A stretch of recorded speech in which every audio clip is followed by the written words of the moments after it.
오늘 주신 하나님의 말씀 마태복음 13장 44절에서 46절까지 말씀입니다. 마태복음 13장 44절에서 46절 읽기 전에 우리 옆에 있는 분들과 인사하십시다. 할렐루야, 반갑습니다. 13장 44절부터 46절까지 읽겠습니다. 천국은 마치 밭에 감추인 보화와 같으니 사람이 이를 발견한 후 숨겨두고 기뻐하여 돌아가서 자기의 소유를 다 팔아 그 밭을 샀느니라. 또 천국은 마치 좋은 진주를 구하는 장사와 같으니 극히 값진 진주 하나를 만남에 가서 자기의 소유를 다 팔아 그 진주를 샀느니라. 아멘. 성도들 중에 가끔 가다가 우리 어머니가 무당이었습니다 라든가 우리 할머니가 무당이었습니다 이런 말을 하는 분이 있습니다. 그런 말을 하는 이유는 아마도 그러므로 내게도 무당기가 있습니다 이런 말을 하려고 한다든가, 그렇기 때문에 예수 믿기가 어렵습니다 이런 말을 하려고 하는 것으로 보입니다. 아무렴 어떻습니까? 한민족의 시조라 하는 단군이 무당이었습니다. 단군이라는 호칭 자체가 무당이라는 뜻입니다. 그렇다면 한민족이 무당의 후예라는 말인데 그것이 우리로 하여금 예수 그리스도를 받아들이는 데에 장애물이 되지 못했습니다. 제가 말씀드리는 것은 과거 조상이 어떤 사람이었나 하는 데 구애를 받을 필요가 없다는 얘기예요. 아무렴 어떻습니까? 예수 그리스도의 보혈이 그런 것을 얼마든지 씻어주실 수가 있습니다. 마찬가지로 우리 아버님이 목사님이었습니다 라든가 우리 할아버지가 목사님이었습니다 라고 말하는 사람도 있습니다. 무슨 말을 하려고 하는 것입니까?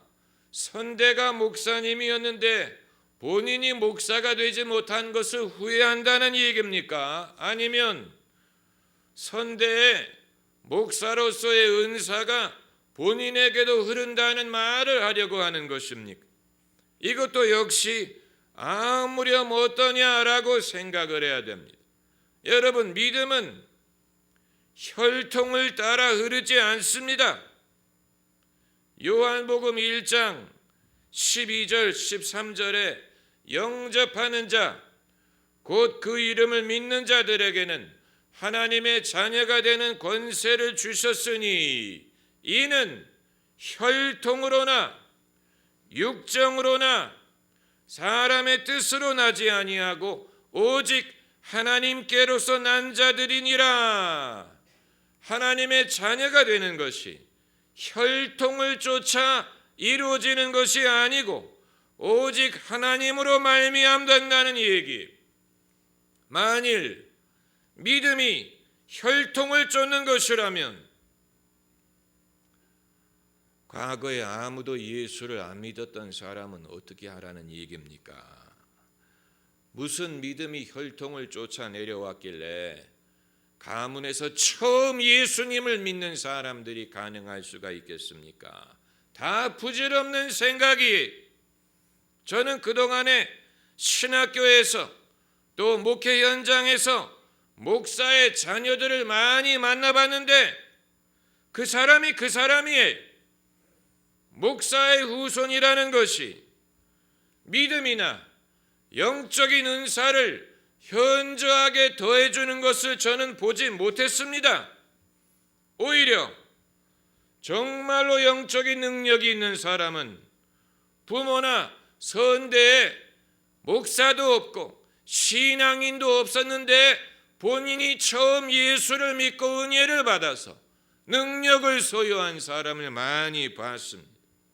만일 믿음의 혈통을 따진다면 저 같은 사람은 목사가 될 자격이 없는 사람이에요. 저희 조상 중에 목사가 없는 것은 물론이고 조상 중에 예수 믿은 사람도 없어요. 첫 세대로 예수님을 믿었고 첫 세대로 목사가 되었습니다. 이것은 혈통이나 유산을 쫓은 것이 아닌 하나님의 은혜로 말미암는 것입니다. 그렇기 때문에 저는 제가 이런 직분이나 은사를 혈통으로 물려받은 것이 아니기 때문에 이것을 제 마음대로 물려줄 수 있는 것도 아니라고 생각합니다. 한국 교회에서 목회를 세습해도 된다고 생각하는 사람은 목회의 은사가 혈통을 쫓아 이어진다고 생각을 하기 때문인 것으로 보입니다. 아버지의 은사가 아들에게 물려지지 않았을까 이런 생각을 하는 것으로 보입니다. 이러한 생각이 한국의 기독교인들에게 미신처럼 작용을 해서 근거 없는 기대감을 갖게 하는 것이고 정말로 하나님이 쓰고자 하는 사람을 보지 못하게 하는 것입니다. 마치 신라에 진골, 성골, 계급이 있었던 것처럼 교회 내에도 성분에 따라서 계급을 형성하는 것입니다. 그러면 바울이 디모데에게 한 말은 어떻게 된다는 얘기냐? 너의 외조모 로이스에게 있던 믿음, 어머니 유니게에 있던 믿음이 내 안에 있는 줄을 확신하노라 라고 디모데의 믿음의 혈통을 따졌는데 그건 어떻게 되는 것이냐? 그 말의 뉘앙스를 생각을 해보면 있는 줄 확신한다고 말은 했지만 있기를 바란다는 말로 들립니다. 있었으면 좋겠다 이런 말로 얼마든지 해석할 수 있습니다. 왜냐하면 디모데가 하도 성격이 유약한 사람이었기 때문에 바울이 여러 가지 방법으로 그를 북돋아 줍니다. 하나님이 우리에게 주신 것은 두려워하는 마음이 아니요 오직 사랑과 능력과 근신하는 마음이니라. 너의 연소함을 사람들이 없인 여기지 못하게 하라. 이런 식으로 디모데가 하도 성격이 유약한 사람이었기 때문에 여러 가지 방법으로 바울이 그를 격려하는 중에 내 외조모에게 있던 믿음, 어머니에게 있던 믿음이 내 안에 있는 줄 확신하노라. 이런 식으로 그를 격려한 것이지. 디모데가 갖고 있었던 영적인 능력은 혈통으로 물려받은 게 아니고 바울의 안수함으로 말미암은 것입니다. 나의 안수함으로 내 속에 있는 은사를 조심 없이 말며 이렇게 바울이 말하고 있기 때문에 그렇습니다. 한국의 천주교에서는 가문의 신앙을 굉장히 중요하게 여긴다고 합니다. 그래서 신부가 되는 것뿐만이 아니고 수녀가 되는 것도 가문이 철저한 카톨릭 집안이 아니면 어렵다고 합니다. 개신교도 그것을 따라가려는 조짐이 보여요. 신학교에 가면 유명한 목사의 자제들이 프리미엄을 누립니다. 훌륭한 목사님을 아버지로 두었으니 뭔가 다르지 않겠느냐. 그건 어디까지나 희망사항이고 들여다보면 그 사람이 그 사람이에요. 은혜는 하나님이 주시는 것이지 핏줄을 통해서 전달되는 것이 아니. 우리는 이 부분에 대한 뿌리 깊은 선입관을 벗어버려야 됩니다. 물론 아버지에게 배운 것이 당연히 있겠지요. 보고 배우는 것이 있을 것입니다. 그러나 그것과 하나님이 주시는 기름 부음은 별개의 문제. 그걸 알아야 됩니다. 만일 영적인 능력이 핏줄을 통해서 전달이 되는 것이라면 예수님은 결혼을 해서 자녀를 두셨을 것입니다. 그리고 자녀에게 그 사역을 물려주었을 것입니다. 이슬람에서는 아직까지도 모하멧의 후손들이 그 혈통을 따진다고 하는데, 예수님은 그렇게 하지 않고 사도의 직분을 전혀 남들에게 물려주어서 전혀 피가 섞이지 않은 남들을 사도로 불러서 그들에게 영적인 권세를 주셨습니다. 엘리야 선지자도 마찬가지. 영적인 능력이 혈통을 따라서 전달되는 것이라면 엘리야는 자기 아들에게 그 직분을 물려주었을 것이지만, 엘리야는 전혀 남인 엘리사를 후계자로 선택해서 엘리야의 영감이 곱절이나 엘리사에게 전달이 된 것입니다. 모세도 마찬가지. 모세에게는 아들이 몇 명이 있었습니까? 아들이 2명이 있었는데 그 2 아들이 모세의 사역을 이어받지 않고 그 2 아들은 성경의 페이지에서 조용히 사라집니다. 모세의 사역을 이어받은 사람은 여호수아였어요. 여러분, 이것이 민주적인 것입니다. 오늘날 왕실의 전통이 아직 남아있는 나라가 영국이지요. 입헌 군주제라고 합니다.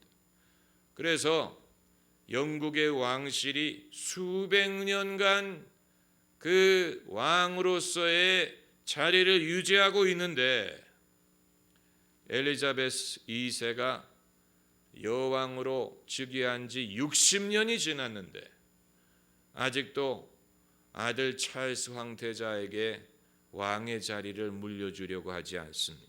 그 이유는 본인만이 알겠지만 아마 어머니 생각에 불안하게 생각이 되는 것 같아요.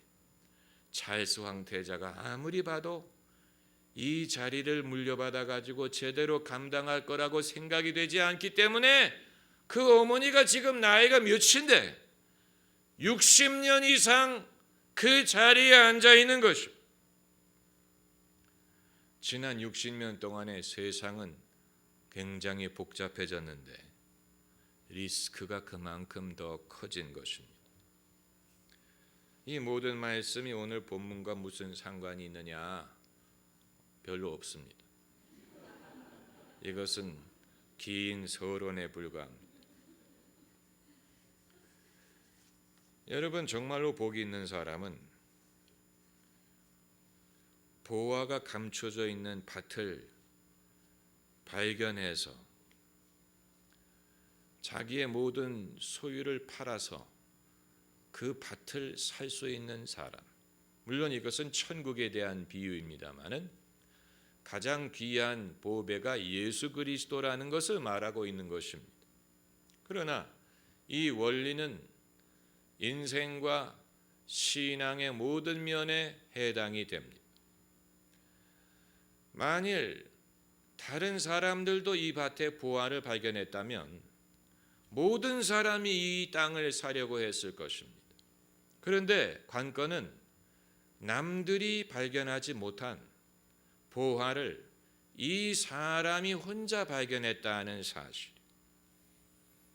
그렇기 때문에 가서, 그런데 이 사람이 자기의 소유가 넉넉해서 여분의 돈으로 이 땅을 살 수 있는 능력이 없었기 때문에 자기의 있는 소유를 다 팔아서 박박 다 팔아가지고 그 돈으로 이 땅을 살 수밖에 없었다는 얘기. 다시 말하면 상당한 리스크를 감수할 수밖에 없었다는 것입니다. 만약에 자기 소유를 다 팔아서 이 땅을 샀는데 그 보배가 아니었다라든가 누가 그것을 캐내갔다든가 이렇게 하게 되면 이 사람은 정말로 쫄딱 망하는 것이죠. 리스크가 있는 거예요. 인생에 리스크가 있어요. 모든 결정과 모든 인간이 경영하는 모든 일에는 리스크가 있습니다. 리스크가 없다면 그건 가치가 없는 것입니다. 모든 일에는 리스크가 있어요. 리스크를 감수하지 못하면 그만큼 얻는 것도 없습니다. 저는 저의 삶을 어떤 모델로 이렇게 말씀드리고 싶지는 않지만 한 가지 제가 이제껏 한 것은 예수님을 믿은 후에 이제껏 제가 살아온 패턴은 남이 하는 것을 쫓아가지 않고 늘 믿음 안에서 하나님이 인도하시는 길을 가려고 애를 썼는데 그걸 돌아보면 항상 남보다 먼저 가는 길을 갔다는 사실. 어렸을 때부터 저의 진로든 진학이든 목회자가 되는 것이든 한국에 와서 목회를 하는 것이든 한국에서 교회를 개척하는 것이든 이런 모든 것이 누가 한 것을 보고 따라간 것은 하나도 없고 모두 하나님이 길을 열어주시는 대로 인도하시는 대로 믿음으로 온 것이고 그리고 되돌아보니까 항상 제가 첫 길을 간 사람, 처음으로 무엇을 했고 그리고 그 다음에 보면 재밌게도 그것을 쫓아오는 사람들이 있더라고요. 흉내내는 사람들이 있어요. 그래서 제가 캐나다의 시민권을 포기하고 한국에 와서 한국의 시민권을 회복하고 한국에 정착을 했을 때 그 후에 보니까 한국에 오려고 하는 목회자들이 많이 생기더라.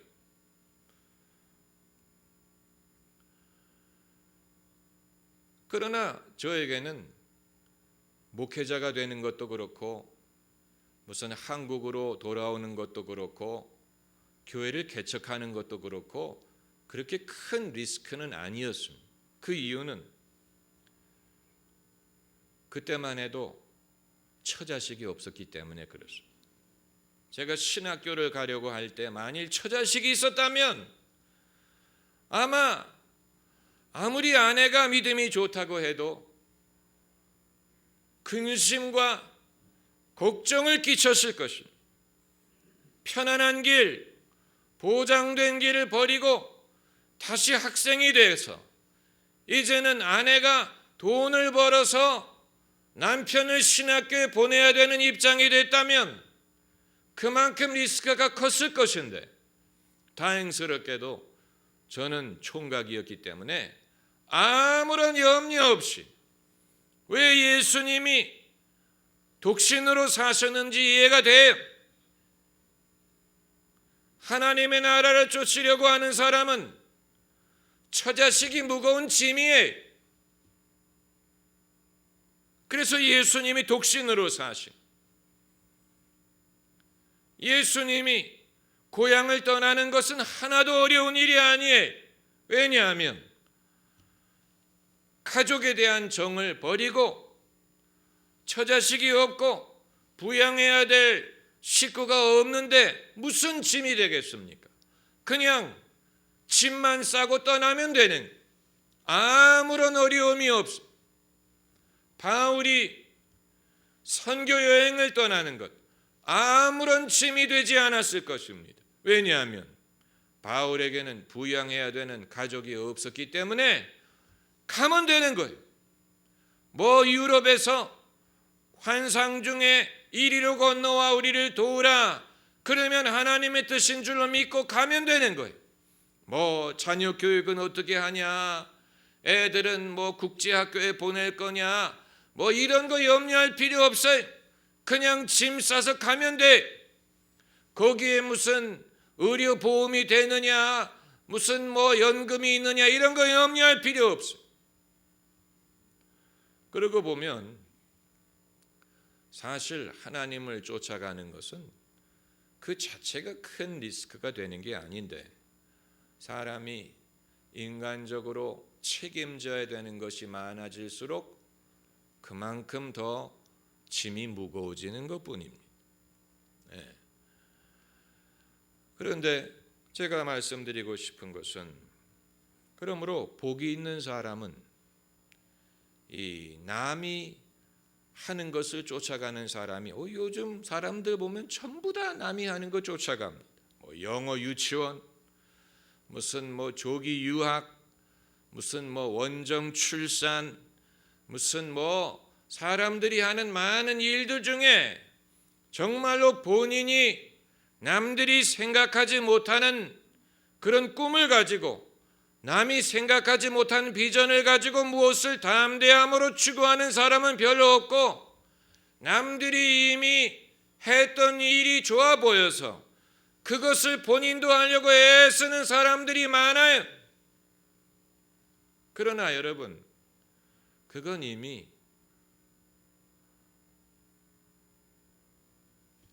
사람들이 이미 알고 있는, 이미 땅에 묻혀있는 보배를 남들이 다 발견한 거나 마찬가지. 이제는 그 밭을 사봤자 그 밭의 가격이 오를 만큼 올랐고 더 오를 가능성이 없고 별로 투자의 가치가 없어요. 이 밭을, 자기의 소유를 다 팔아서 살 만한 가치가 있기 위해서는 아직 그 밭에 묻혀있는 보배를 발견한 사람이 없어야 됩니다. 그래야 투자의 가치가 있는 거예요. 무슨 말인지 아시겠죠? 남들이 아직 그 보배를 발견하지 못했어야 돼. 어떻게 보면 얌체다 이렇게 생각할 수 있겠죠. 왜 당신만 아느냐. 그러나 요즘에 지적재산권이라든가 특허라든가 이런 것이 있는 것처럼 남이 보지 못하는 것을 볼 수 있는 것이 능력이에요. 남이 발견하지 못하는 것을 발견할 수 있는 것이 나의 경쟁력이에요. 지적재산권이라든가 특허처럼 법으로 보호를 해줘야 되는 것이 있다면 남이 보지 못하는 것을 볼 수 있는 것도 보호할 필요가 있지 않겠습니까? 적어도 예수님의 비유상으로는 그렇다는 거예요. 리스크가 있어요. 리스크가 없는 것은 아무것도 없습니다. 그러므로 이제 인생의 지혜는, 만일 이 비유에 등장하는 사람이 오늘 본문을 보면 가서 자기 아내와 상의했다는 구절이 없어요. 아마 아내와 상의했다면 아내가 극구 말렸을 것입니다. 당신 쪽박 찰 일이 있느냐? 무엇 근거로 우리의 재산을 다 팔아가지고 그 땅을 사서 만일 실패하면 어떻게 하느냐? 아내가 막았을 것입니다. 예수님은 거기에 대해서 말지만 아마 아내가 있었더라도 아내에게도 비밀로 했을지 몰라요. 아내 모르게 소유를 다 팔았어요. 왜냐하면 이 믿음을 다른 사람이 공유하리라는 보장이 없기 때문에, 이 확신을 남이 공유하리라는 보장이 없기 때문에 그렇지 않습니까? 나는 이 땅에 보화가 있다는 것을 알지만 남들은 그렇게 생각하지 않을 수가 있어요. 그러므로 정말로 복은 밭에 남이 보지 못한 보화를 발견할 수, 이게 운이냐, 운이 좋아서 남이 보지 못한 것을 발견했느냐. 어떤 사람은 운이라고 볼 수도 있겠고, 아니면 이 워런 버핏처럼 투자의 귀재라고 하지 않습니까? 남들이 보지 못하는 저평가된 주식을 사가지고 이 재산을 불리는 그런 능력을 가진 사람이, 그러니까 이 운이 아닌 남들이 보지 못하는 그런 것을 볼 수 있는 능력을 가진 이 합리적인 판단에 의한 투자를 하는 사람, 투자를 할 수 있는 능력일 수도 있어요. 또 직감일 수도 있어요. 하나님이 주시는 영적인 지혜일 수도 있어요. 하나님이 어떤 확신을 주시고 인도를 해 주셔서 남들이 보지 못하는 것을 먼저 보고 미리 보고 내다보고 그리고 그 길을 갈 수 있는 용기. 여러분, 남이 이미 다 발견한 것을 쫓아가는 것은 별로 그것은 소득이 없습니다. 그러므로 그럼 목사님 어떤 밭을 사야 될까요? 그건 우리 각자가 발견해야 되는 몫입니다. 그러나 그런 땅이 있습니다. 주님이 그러기 때문에 말씀하신 거예요. 아주 굉장히 귀중한 비유를 말씀하신 거예요. 천국이 이와 같다고 말씀을 하시는 것인데 예수님에게 베팅하는 것처럼 귀중한 투자는 없지요. 신앙에 투자하고 하나님의 나라에 투자하고 믿음에 투자하고 하나님의 일에 투자하고 의로움에 투자하고 그렇게 하노라면 하나님이 다른 면에 있어서도 이러한 보배가 묻힌 땅을 발견해서 그 땅에 투자하고 값진 열매를 거두게 하실 것입니다. 기도하십시다.